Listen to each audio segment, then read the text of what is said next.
क्या लिखे, जा ए चंदा ले आवा खबरिया, कैसन बारू मोरे जौन हो।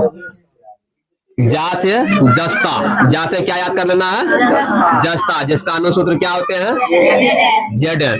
ए से एल्युमिनियम।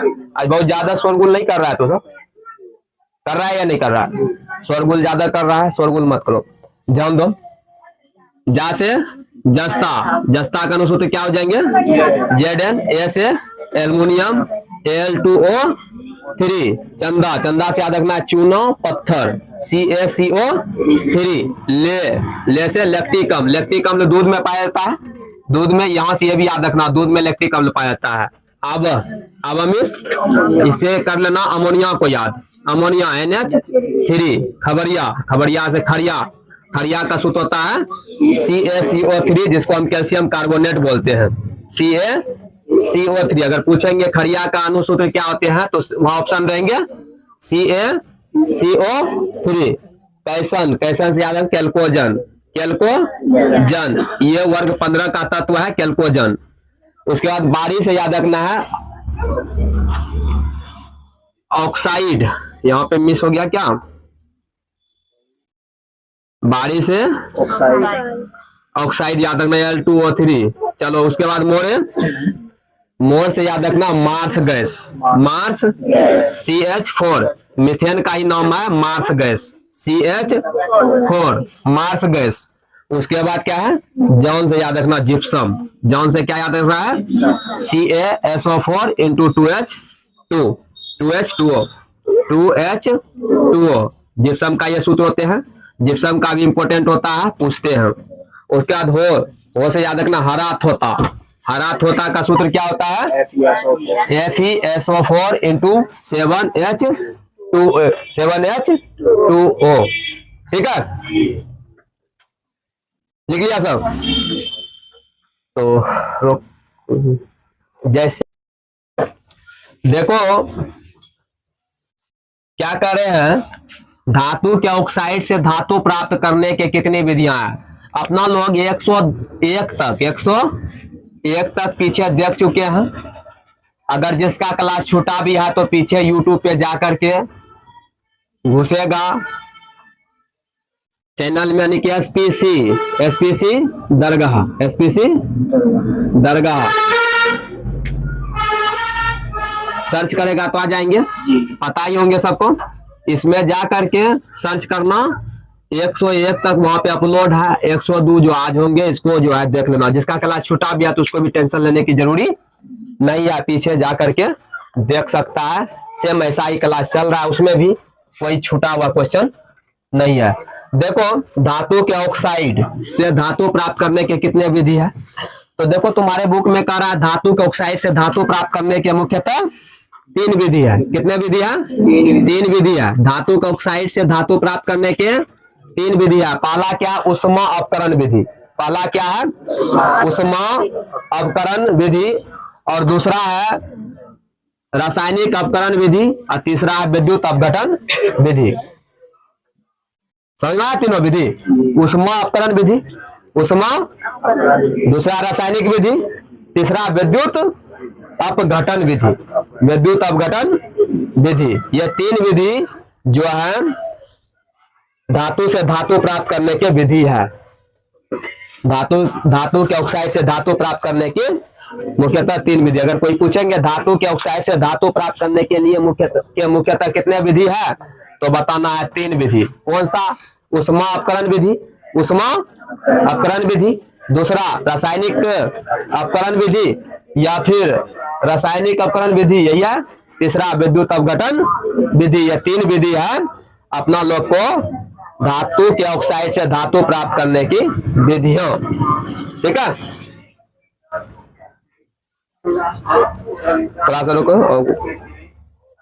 धातु के ऑक्साइड से धातु प्राप्त करने के कितने विधि, तीनों विधि समझ में आ गए। बैठा दे तीनों विधि को। पहला क्वेश्चन इसका तीनों विधि को अब जानेंगे। तीनों विधि को क्या करना है, जानना है।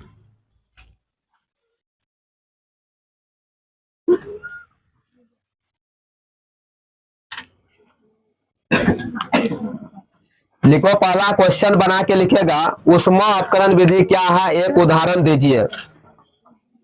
क्वेश्चन बनाएगा कैसे, क्वेश्चन नंबर 103 लिखो, ऊष्मा अवकरण विधि। ऊष्मा अवकरण विधि क्या है? ऊष्मा अपकरण विधि क्या है? ऊष्मा अपकरण विधि क्या है? एक उदाहरण दीजिए। एक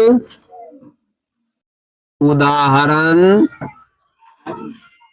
दीजिए। ऊष्मा अपकरण विधि क्या है? एक उदाहरण दीजिए। क्वेश्चन जल्दी से सेट करो। लिखेगा, जब किसी धातु के ऑक्साइड को, आंसर लिखेगा, जब किसी धातु के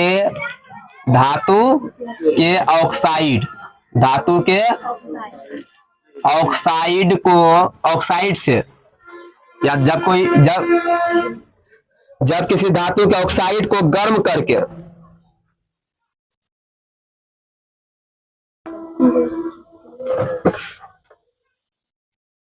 जब किसी धातु के ऑक्साइड को गर्म करके उससे धातु प्राप्त किया जाता है। जब किसी धातु के ऑक्साइड को गर्म करके उससे धातु प्राप्त किया जाता है। धातु प्राप्त किया जाता है। जब किसी धातु के ऑक्साइड को गर्म करके उससे धातु प्राप्त किया जाता है तो उसे ऊष्मा अवकरण विधि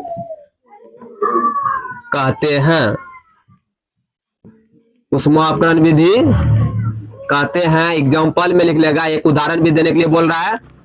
एग्जाम्पल में लिख लेगा, जैसे HGO, देखो यही दिया हुआ है। HGO को जब गर्म करेगा, गर्म करने पर HGO को जब गर्म करेगा तो ये बनेंगे धातु और उसके बाद ऑक्सीजन मुक्त हो जाएंगे।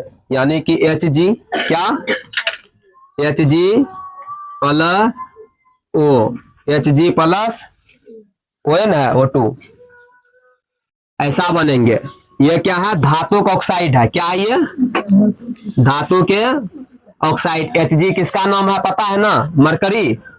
Hg मरकरी या पर Hg, और ये ऑक्सीजन है। ऑक्सीजन लग जाती है, धातु का ऑक्साइड हो गया। धातु का ऑक्साइड नहीं हो गया? जब धातु को ऑक्साइड को गर्म करके धातु प्राप्त किया जाता है, Hg देखो मरकरी प्राप्त हो रहा है ना, धातु के ऑक्साइड। HgO क्या है? धातु के ऑक्साइड है। मरकरी का ऑक्साइड है ना, मर्क्यूरी का ऑक्साइड इसको बोल सकते हैं। धातु के ऑक्साइड को जब हम गर्म करते हैं तो ये धातु प्राप्त हो जाते हैं। इससे हम बताए हैं, जब किसी धातु के ऑक्साइड को, क्या, धातु के ऑक्साइड को गर्म करके, धातु के ऑक्साइड को गर्म करके धातु प्राप्त किया जाता है। धातु के ऑक्साइड को गर्म करके धातु प्राप्त किया जाता है तो उसको क्या कहते हैं? मतलब ये ऊष्मा अपकरण विधि कहते हैं। यहाँ पे देखो, इसको संतुलित भी कर लेगा। ऑक्सीजन देख रहे हैं, 2 ठो यहाँ पे है ना, यहाँ ऑक्सीजन एक ही है, 2 से गुना करना पड़ेगा। 2 ऑक्सीजन ये तो हो गया, लेकिन अब देखो पारा 2 गो हो गया, या मरकरी 2 गो हो गया, यहाँ इसको भी 2 से गुना करना पड़ेगा। अब देखो 2 गो ये हो गया और ये 2। संतुलित रासायनिक समीकरण पहला अध्याय नहीं पढ़े थे? संतुलित रासायनिक समीकरण जिसमें बताए थे, वैसा समीकरण जिसमें दोनों ओर के परमाणु के तत्वों, परमाणु की संख्या, यानी कि तत्वों के परमाणु संख्या क्या हो जाए? इक्वल हो जाए, बराबर हो जाए। उसको क्या कहेंगे? संतुलित रासायनिक समीकरण कहेंगे। यानी कि अभिकारक और प्रतिफल के बारे में बताए थे। अभिकारक जो अभिक्रिया करने में भाग लेता था और उधर जो प्रतिफल बनता था, अभिकारक और प्रतिफल दोनों इक्वल हो जाए तो उसी को क्या कहेंगे? संतुलित रासायनिक समीकरण कहेंगे। जैसे एक तरजू के दो पलड़ा होते हैं, दोनों पलड़ा में एक बगल 1 किलो रख दिया जाए और एक बगल भी 1 किलो रख दिया जाए तो क्या हो जाएंगे? बराबर हो जाएंगे। तो बराबर होने की प्रक्रिया ही संतुलित रासायनिक समीकरण। अगर एक बगल 2 किलो है और एक बगल 1 किलो है तो क्या वो संतुलित है? नहीं असंतुलित। इसका मतलब जिधर 2 किलो है जिधर 1 किलो है, 1 किलो में और 1 किलो अगर डाल दिया जाए तो क्या हो जाएगा? संतुलित हो जाएंगे। जैसे यहाँ पे देखो पहले HgO ही था, इसको जब गर्म किया तो Hg + O2 में टूटा। ये जब टूटा तो देखते हैं ऑक्सीजन यहाँ 2 गो था, ऑक्सीजन इधर सिंगल था। ये तो पारा इधर भी एगो था, यहाँ भी एगो था, लेकिन पारा संतुलित में था, ऑक्सीजन संतुलित में था क्या? नहीं था। तो इसको इसलिए 2 से गुना करके अब 2 ऑक्सीजन हो गया, यहाँ भी 2, ये संतुलित हुआ। लेकिन अब देख रहे हैं ये भी क्या, पारा भी 2 हो जाते हैं, यहाँ भी 2 से गुना करना पड़ा, अब दोनों संतुलित हो गए। क्या ये समझ में आया? उष्मा अपकरण विधि, उष्मा अपकरण विधि समझ में आया? क्या हो रहा है? उष्मा अपकरण विधि समझ में आया? उष्मा अपकरण विधि में देखे, जब किसी धातु के ऑक्साइड को, क्या देखे? जब किसी धातु को ऑक्साइड को गर्म करके यानी कि धातु प्राप्त किया जाता है, जब किसी धातु के ऑक्साइड को गर्म करके धातु प्राप्त करते हैं तो उस विधि को ही हम कहते हैं उष्मा अवकरण विधि। जब किसी धातु को ऑक्साइड को गर्म करके धातु प्राप्त करते हैं, जब किसी धातु को ऑक्साइड को गर्म करके धातु प्राप्त करते हैं तो उसको क्या कहेंगे? उष्मा अवकरण विधि। समझ में आई हो? चलिए समझ में आई? देखो यहाँ पे एग्जांपल से समझ में रखना, एग्जांपल खाली याद रखेगी ना तो फिर ये उष्मा अपकरण विधि कवर रहेगी, अंदर में रहेगी। ये देखो क्या था, HgO था, है ना, यानी कि इसको बोल सकते हैं मर्क्यूरिक ऑक्साइड बोल सकते हैं। क्या बोल सकते हैं? मर्क्यूरिक ऑक्साइड, यानी कि ये धातु का ऑक्साइड है, ऑक्सीजन लग गया तो ऑक्साइड का काम किया। ये धातु है, Hg क्या है? धातु है, धातु के ऑक्साइड। धातु का ऑक्साइड को जब हम गर्म किए तो ये धातु में टूटा। Hg देखो ये धातु है ना, टूट गया, ऑक्सीजन उधर मुक्त हो गया, हट गया। तो धातु के ऑक्साइड को जब हम गर्म किए तो धातु प्राप्त हुआ। यही प्राप्त करने की विधि कहलाते हैं उष्मा अवकरण विधि। Any problem? ठीक, नो प्रॉब्लम। नेक्स्ट क्वेश्चन लिखेंगे दूसरा। देखो मार्कर किधर रख दिए?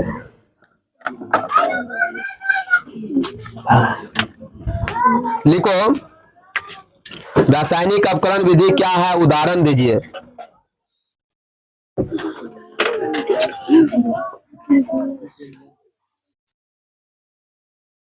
रासायनिक था,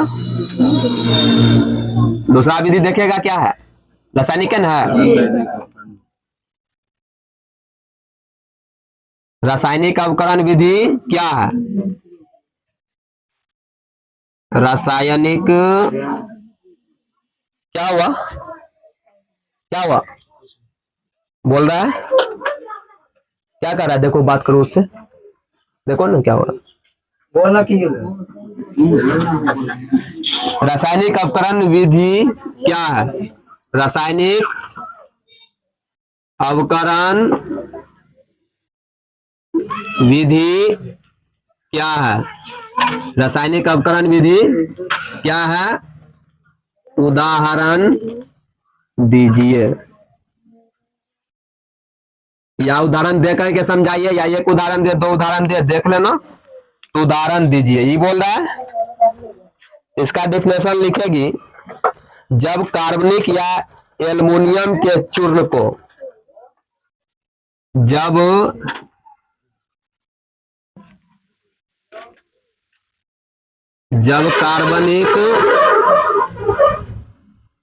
कार्बनिक या एल्युमिनियम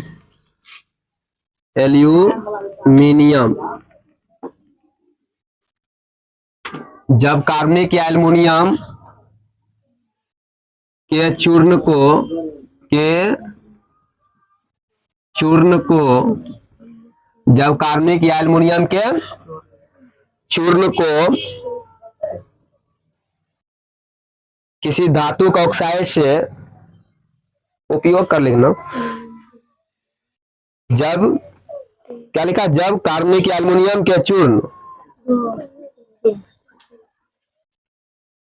जब कार्बनिक या एल्युमिनियम के चूर्ण का उपयोग, लिखना का उपयोग, चूर्ण का उपयोग, जब कार्बनिक या एल्युमिनियम के चूर्ण का उपयोग किसी धातु के ऑक्साइड से, किसी धातु के ऑक्साइड से, जब किसी धातु के ऑक्साइड से धातु प्राप्त किया जाता है, धातु प्राप्त किया जाता है, प्राप्त किया जाता है, प्राप्त किया जाता है, तो उसे क्या कहेंगे, तो उसे रासायनिक अवकरण विधि कहते हैं।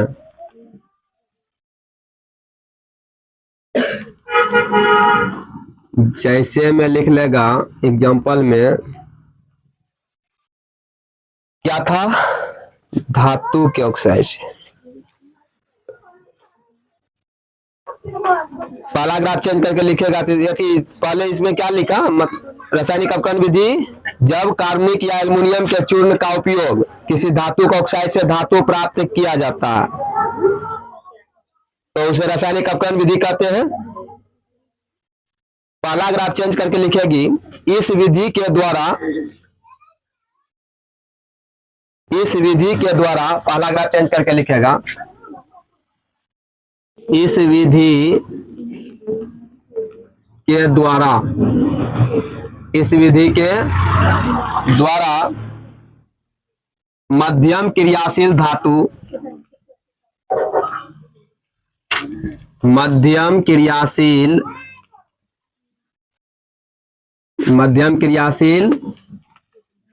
धातु के ऑक्साइड से, मध्यम क्रियाशील धातु के ऑक्साइड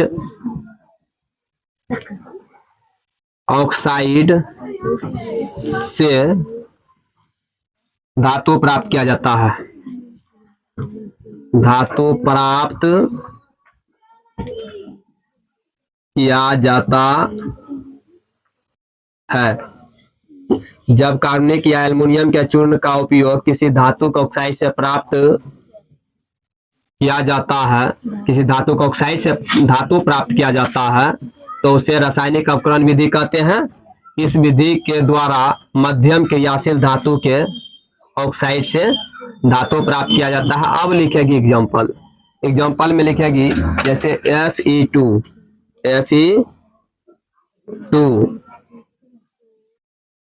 प्लस कार्बन, कार्बनिक यौगिक, जब इसका अभिक्रिया कराएंगे तो क्या बन जाएंगे, Fe मतलब लोहा प्लस CO2 कार्बन डाइऑक्साइड, और दूसरा लिखेगी Fe2O3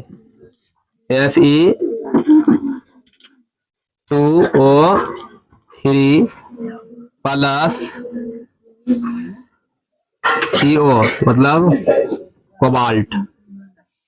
इसको जब अभिक्रिया कराएंगे तो ये बन जाएंगे Fe प्लस CO2।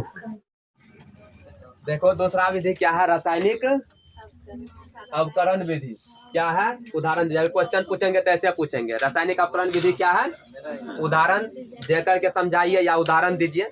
देखो क्या कर रहा है, जब किसी कार्बनिक या एल्युमिनियम के चूर्ण का उपयोग, एल्युमिनियम के चूर्ण का उपयोग किसी धातु के ऑक्साइड से, किसी धातु के ऑक्साइड से धातु प्राप्त करने के लिए, धातु प्राप्त करने के लिए किया जाता है, तो उसे क्या कहते हैं, रासायनिक अवकरण विधि कहेंगे। देखो इसमें क्या है, ये पॉइंट याद रखना, इस विधि के द्वारा मध्यम क्रियाशील धातु, हाइड्रोजन से नीचा वाला जितना भी तत्व होता है मध्यम क्रियाशील होते हैं ना, और सोडियम सबसे अधिक क्रियाशील होते हैं। क्रियाशील और के बारे में बताए थे। इस विधि के द्वारा मध्यम क्रियाशील धातु के ऑक्साइड से धातु प्राप्त किया जाता है। मेन इसका एग्जांपल याद रखेगा, जैसे देखो Fe2O3, ये क्या है, मतलब लोहा के ऑक्साइड है। जब इसको कार्बनिक यौगिक के साथ अभिक्रिया कराते हैं तो Fe मतलब लोहा धातु प्राप्त हुआ, धातु प्राप्त हुआ, और कार्बन डाइऑक्साइड गैस उधर मुक्त हो रहे हैं। फिर Fe2O3 धातु का ऑक्साइड है। जब इसको कार्बन इसमें मिलल है, इसको कोबाल्ट बोलते हैं, तो जब इसको अभिक्रिया कराते हैं इससे, ये देखो धातु प्राप्त हुआ, कार्बन डाइऑक्साइड गैस मुक्त हो रहा। इसको थोड़ा सा संतुलित कर लेगा। देखो संतुलित कैसे करेंगे। Fe2, लेकिन यहाँ पे Fe सिंगल एक ही है, इसको 2 से गुना करना पड़ेगा, 2 से गुना करना पड़ेगा ना। अब 2 गो लोहा हुआ है, इधर भी Fe2 ये हो गया। यहाँ पे देखो ऑक्सीजन कितना, 3 है। ऑक्सीजन कितना है, 3 है। और कार्बन देखो यहाँ पे कितना है, 1 है, और यहाँ कार्बन यहाँ भी 1 है, लेकिन ऑक्सीजन यहाँ कितना है, 3 है।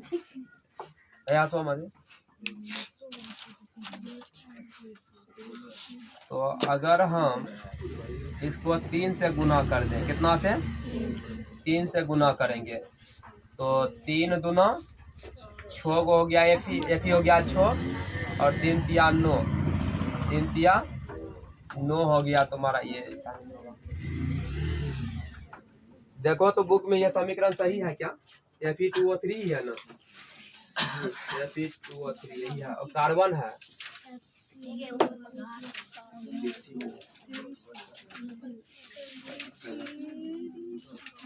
2 हो गया।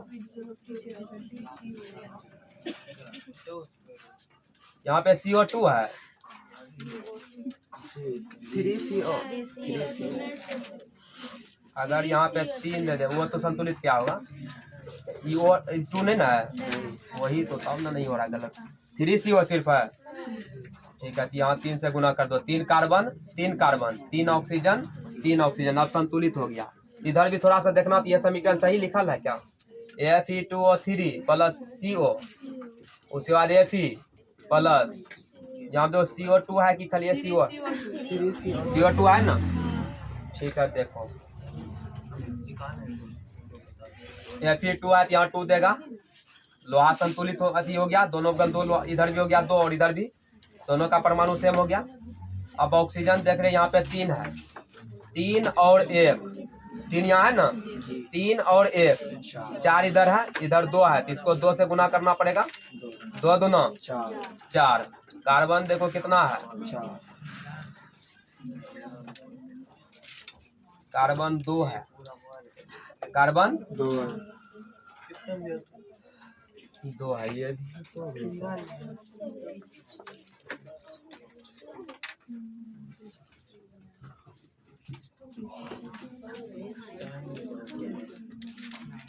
तीन कार्बन 3 कार्बन 3 कार्बन 3 कार्बन, 3 दूना 6 ऑक्सीजन, 3 6 ऑक्सीजन, ठीक है। Fe2 2Fe, अब सही हुआ, ये उतार लो तो समीकरण सही, समीकरण को सही कर लो, संतुलित कर दिया, संतुलित हो गया, सही करो।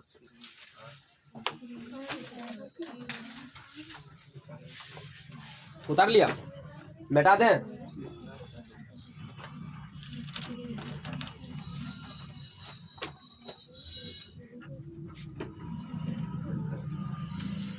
बुक में भी नीचा में दिया हुआ है, भारतीय वन में देखो, ये रासायनिक अपकरण विधि, जस्ट उसके नीचा में ये 2 समीकरण लिया गया है, देख के वहां से भी कर सकती है।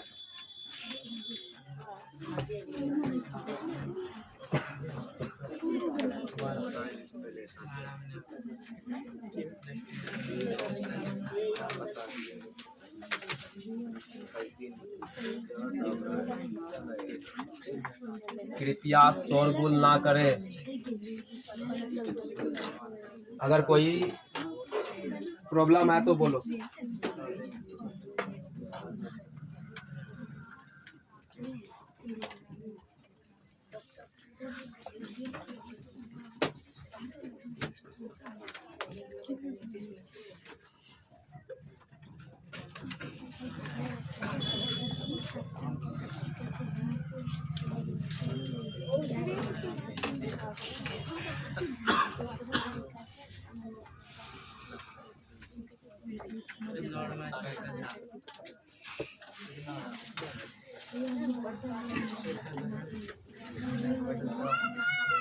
नेक्स्ट क्वेश्चन लिखेगा, लिखो तो यहाँ से धातु के शोधन, सब किताब निकाल के देखो, धातु का शोधन।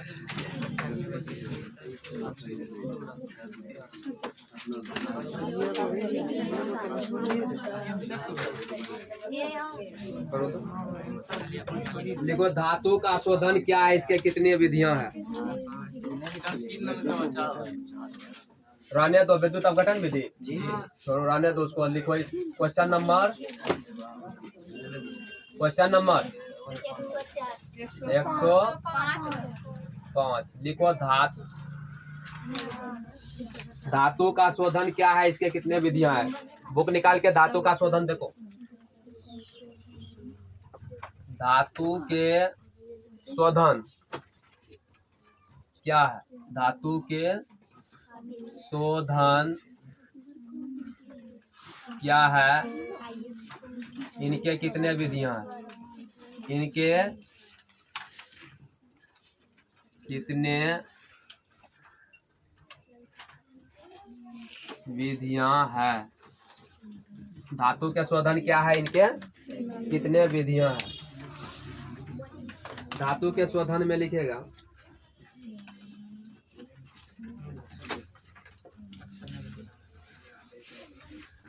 निष्कर्षण के फलस्वरूप, आंसर में लिखेगा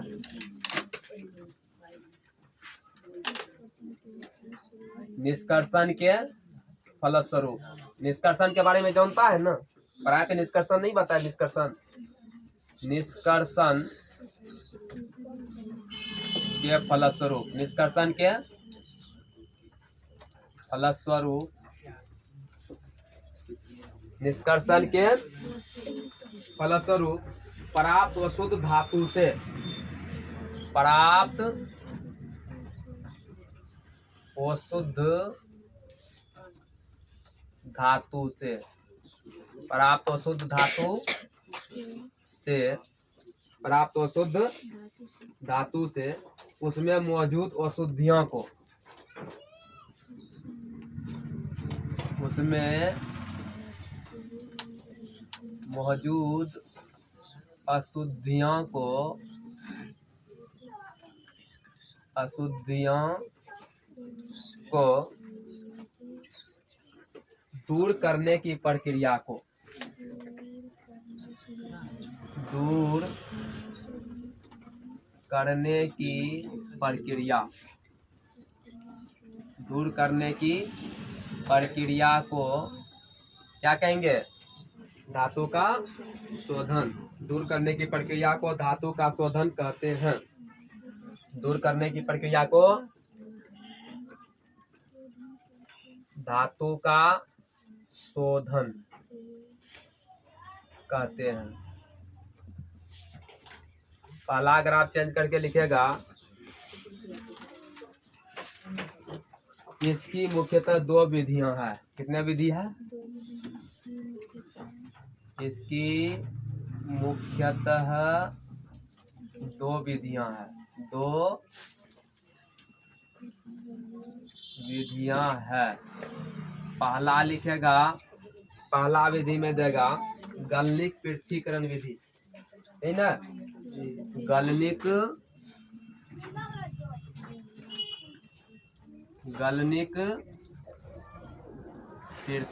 पृथक्करण, गलनिक पृथक्करण विधि, पृथक्करण विधि, पृथक्करण विधि। और दूसरा देखो क्या है, विद्युत अपघटन विधि। दूसरा विद्युत अपघटन विधि, अपघटन विधि। धातु के शोधन क्या होते हैं समझ में आया?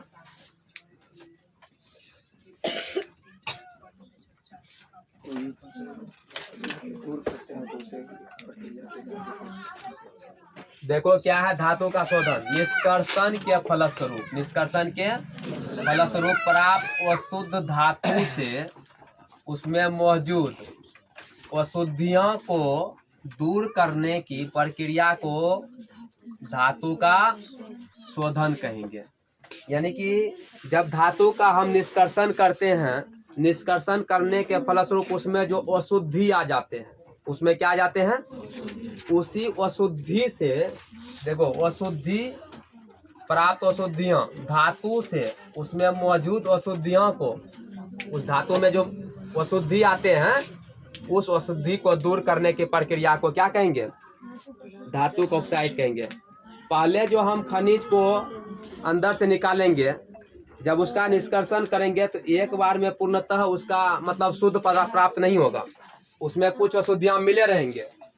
फिर से उस अशुद्धि को दूर जब करेंगे, पूर्णतः जब धातु प्राप्त हो जाएंगे, तो यही प्राप्त धातु को क्या कहेंगे? शोधन कहेंगे। धातु का क्या कहेंगे? शोधन विधि, शोधन कहेंगे।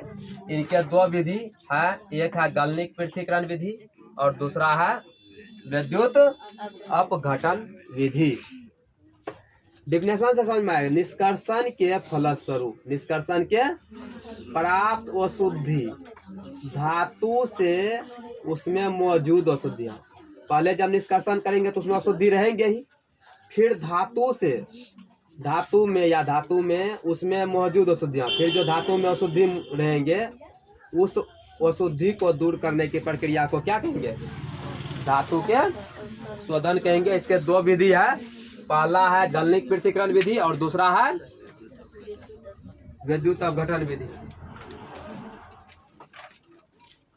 मिटा दें?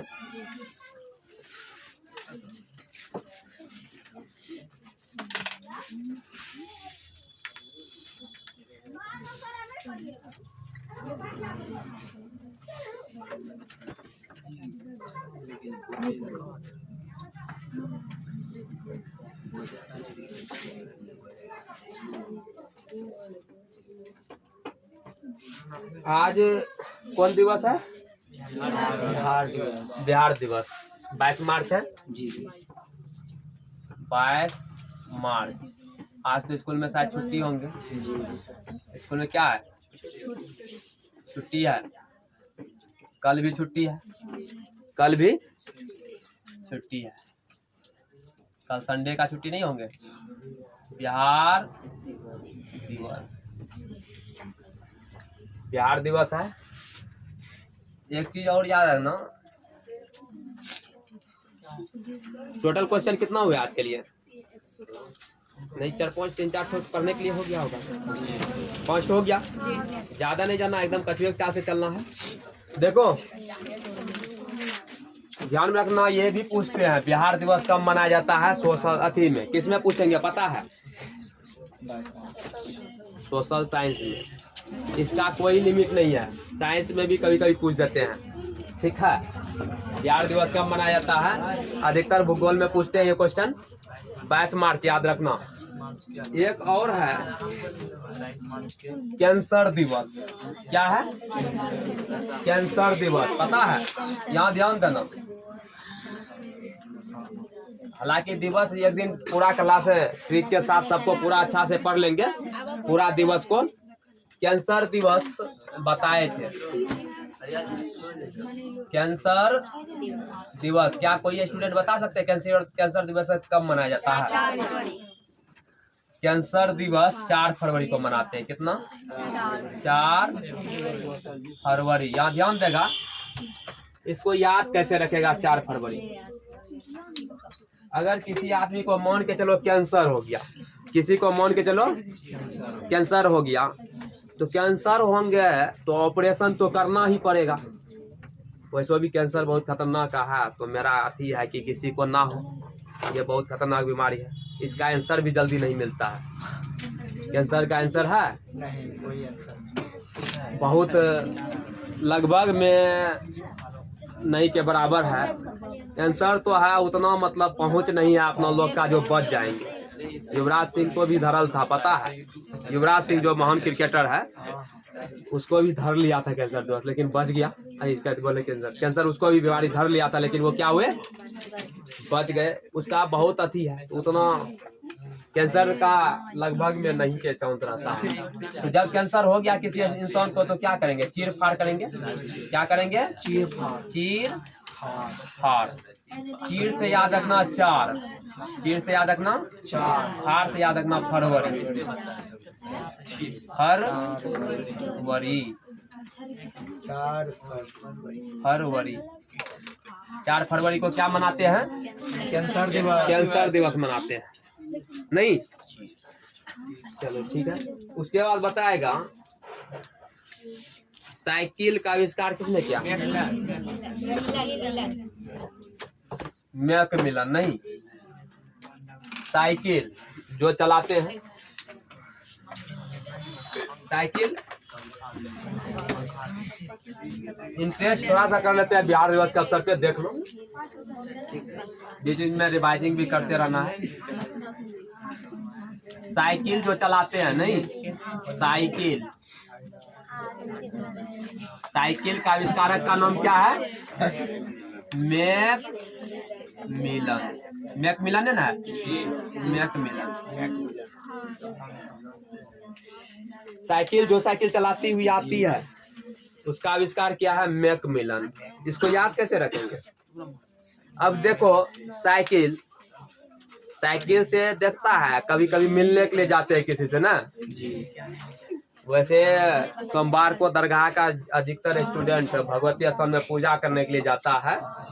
वहाँ पे बहुत सारे देवी अतियों सब आता है ना, तो पूजा करने के लिए, नहीं, उससे मिलने के लिए जाता है। नहीं, साइकिल का आविष्कार का नाम क्या है? साइकिल से मिलने के लिए जाते हैं, सीधा याद रखना। साइकिल से कहाँ जाते हैं? मिलने के लिए जाते हैं। चलो, साइकिल का आविष्कारक हो गया मैकमिलन। एक पंखा है, नहीं, पंखा को भी याद रखो। पंखा का आविष्कारक का नाम क्या है? हीलर। ठीक, हीलर। इसको याद कैसे रखेगा? पंखा हिलता, नहीं, पंखा क्या होते हैं? हिलता है, इसलिए इसका नाम हीलर। पंखा जब चलता है, देखता, हिलता है ना, हिलता से हीलर याद रखना। आज एक चीज और बताएगा, बता तो, बिहार में लोकसभा सीट कितना है? 243 लोकसभा सीट बिहार में 243 है। आज बिहार दिवस है। लोकसभा सीट, लोकसभा, ये सब क्वेश्चन आएंगे कल एग्जाम में। बिहार में लोकसभा सीट। परसों है। बिहार में लोकसभा सीट कितना है? 243। कितना है? 243। रॉन्ग। कोई बताओ, सही बताओ।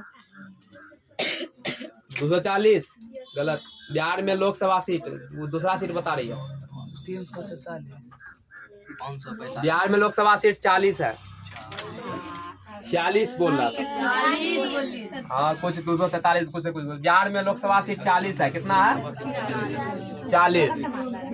देखता है, एक मिनट। बिहार का मजदूर सबको देखता है, बहुत चालू होता है। चल छोड़ो, अपना लोग भी बहुत चालू होते हैं। नहीं, बिहार का राजधानी कहाँ है? पटना। ये भी देख लो, रुको एक मिनट, थोड़ा सा इंटरेस्ट अच्छा हो जाए बिहार के बारे में। बिहार का राजधानी, नहीं,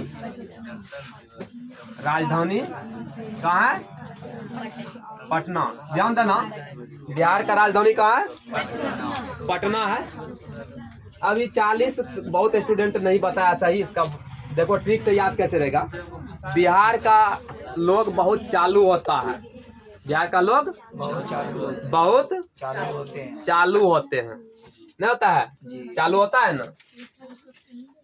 एक महीना इधर आया था, एक महीना केरल में रहा, तो केरल के आदमी को मतलब बोल रहा है कि मतलब हम आपका जो है मालिक हो गए। एकदम उसका डायलॉग कुछ इस टाइप से हो जाता है। 1-2 महीना रहने जाता है, लगता है वहाँ का बहुत सी हो जाता है। तो बिहारी सब बहुत चालाक होते हैं। बिहार सब क्या होते हैं? बहुत चालाक हो। तो बिहार के लोग बहुत चालू होते हैं। बिहार का स्टूडेंट भी बहुत मेहनती होते हैं, चालू होते हैं। नहीं, अब बिहार का राजधानी पटना है। बिहार का राजधानी कहाँ है? पटना। पटना। इसको याद कैसे रखेगा? हालांकि ये तो अपना राजधानी है, तो ये तो भुलाएंगे नहीं। बुलाएंगे। अच्छा, बिहारी को या बिहारी स्टूडेंट, हालांकि बहुत स्टूडेंट